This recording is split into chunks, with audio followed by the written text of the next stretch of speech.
The legally elected president.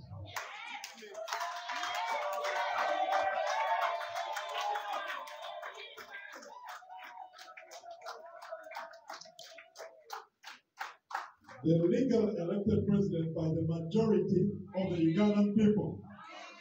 Allow me to welcome our president, our friend, our brother, His Excellency, Robert Setam Kyagulanyi.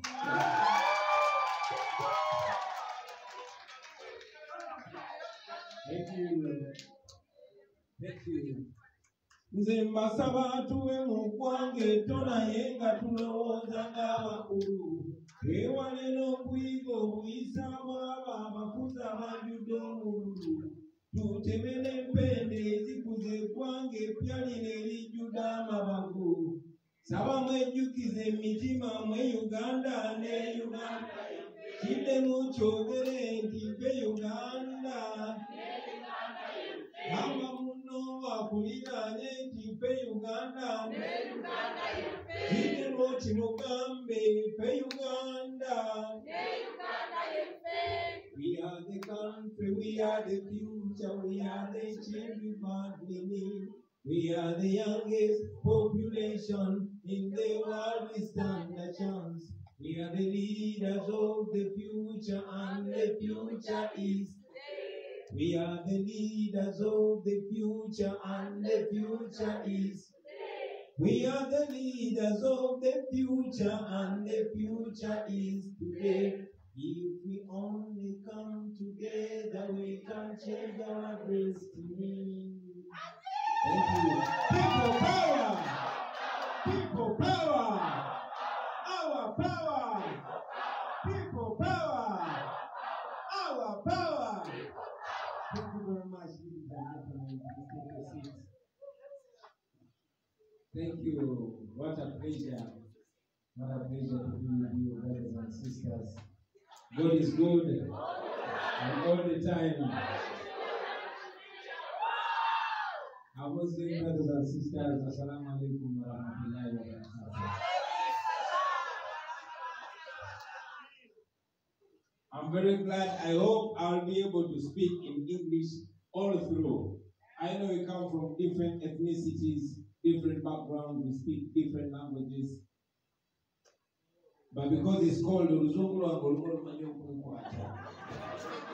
so every once in a while, every now and then when I go vernacular, please bear with me. But I'm very glad to be with you today. Dear our community leader, Kojawa and Seven Koma, Seven Simon Senyo Kulava, Father Patrick, Seven Simon Senyo Kulava, our diaspora overall leader, Dr. Kauma, my sister Ellen, our brothers and sisters, the leaders of the chapters, different chapters, our fellow Ugandans, and the friends of Uganda. I'm very, very honored to be addressing you today. When I came to America, I did not come to meet Ugandans. No. I was invited for a conference called the State of the Black World Conference in Washington. And I was going to address leaders, Pan-African leaders from all over the world. But I grabbed this opportunity to ensure that I interact with fellow Ugandans and friends of Uganda from different chapters. I've been in the US for 2 weeks, almost 2 weeks. We interacted with Ugandans in Washington. We interacted with Ugandans in Boston, Ugandans in New York yesterday, and here we are. Tomorrow we are going to Minnesota before I go back home. I saw it important to meet you, brothers and sisters, because you are important. As a matter of fact, I think you're much more important than you even recognize. You are the cream of Ugandans.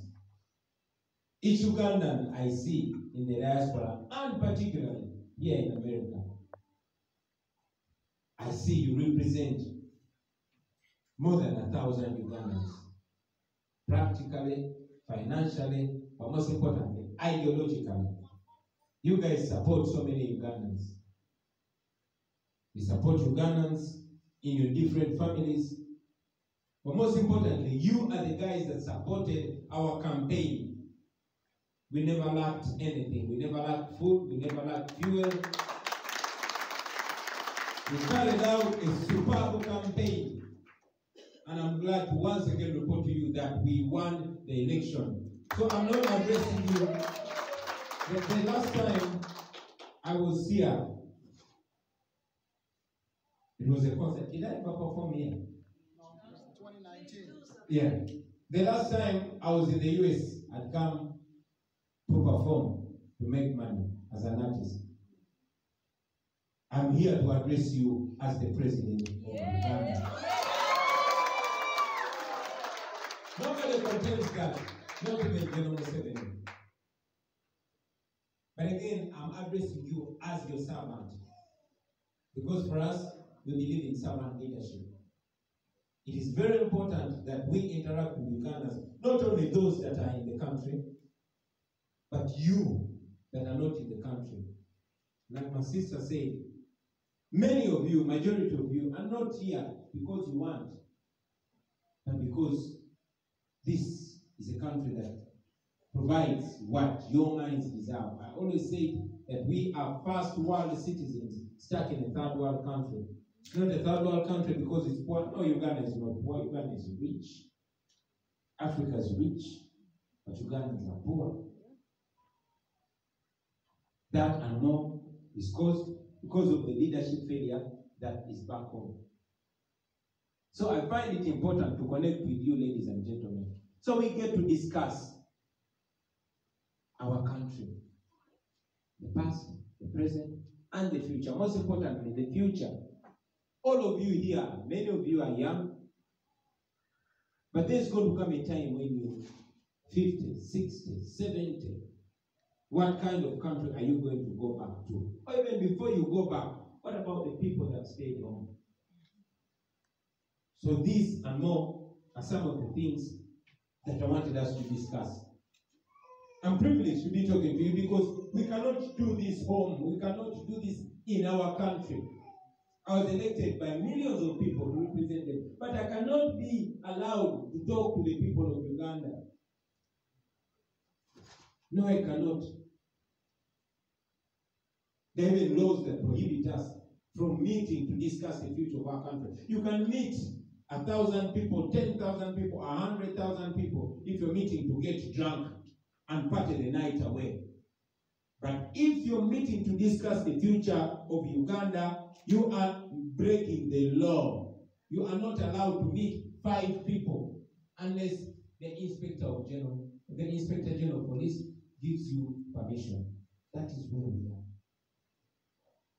So I find it very, very useful to meet you. I know that I'm speaking to you, but I'm speaking to thousands, tens of thousands, or perhaps millions that are watching us online.